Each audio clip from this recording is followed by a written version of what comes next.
Hey guys, it's Friday. Time for the wrap up. Got an interesting week for you this week. We went down and picked up the upholstery for the truck. Have you ever seen anything like this before in your life? They used zip ties instead of hog rings.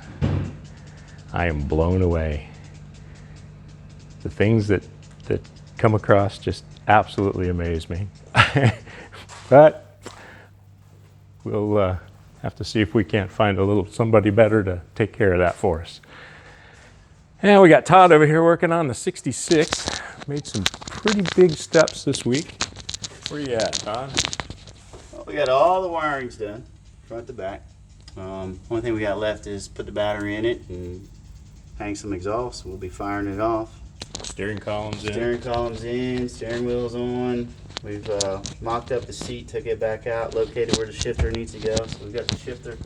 Now hold that shifter up. That's pretty trick. You guys got to take a look at this. This comes up and over the bench seat, and it's pretty neat. The little dimple die holes in there, mounts to the seat plate. Looks pretty good. That's the only way to get our little ratchet style shifter to work in a pickup truck. Yeah. So making some good headway. Take you over to the fab shop and let's see what's going on over there. All right guys, we're over here in the fab shop. Waiting for some parts and pieces from Danny's truck here.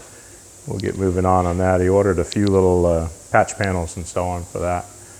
And we got some questions on the suspension, but we'll be moving along on that pretty quick. Bob's truck just acquired some parts. Just ordered the air ride, and after I got the air ride in hand, I can mock up the cantilever for the rear suspension, get all the plates put in. We'll get the air ride on this, and then won't be long we'll have the cab on here and it'll start looking like a truck. So making headway there.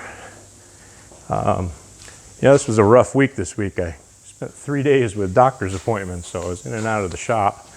Didn't get a whole lot accomplished. But I wanted to talk to you guys about something. One of the big questions that I get very often is about aftermarket parts. Aftermarket parts, unfortunately, is a necessary evil. Sometimes you can't get originals. Sometimes they don't, there's no NOS left out there. So fitting gaps, making sure all your gaps are as nice as they could possibly be, becomes a pretty big chore. These panels are far from perfect. In fact, not even close in some cases.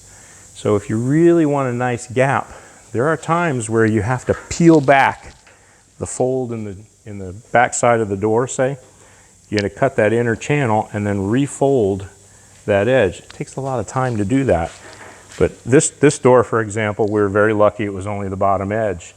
But I have some cars that I've done the entire door from top to bottom. So to answer the question about aftermarket parts, sometimes we have no choice, you have to use them. But when you do, make sure you go to a shop that can handle cutting them, splicing them apart, doing what you have to do to make them look good. But Frank was pretty lucky on his, with just some minor stuff. So we also got this Mustang over here. We making some pretty good headway on that. Started the roughing on the bodywork. So the back sail panels and tops of the quarters all roughed in on both sides. So that's coming along nice. So we'll keep making headway on that. And Frank, you come by and see me on Monday and we'll start making some headway on your bodywork. Just got some questions. All right, guys, as usual, have a good weekend. Enjoy yourself, be safe, and we'll see you next week.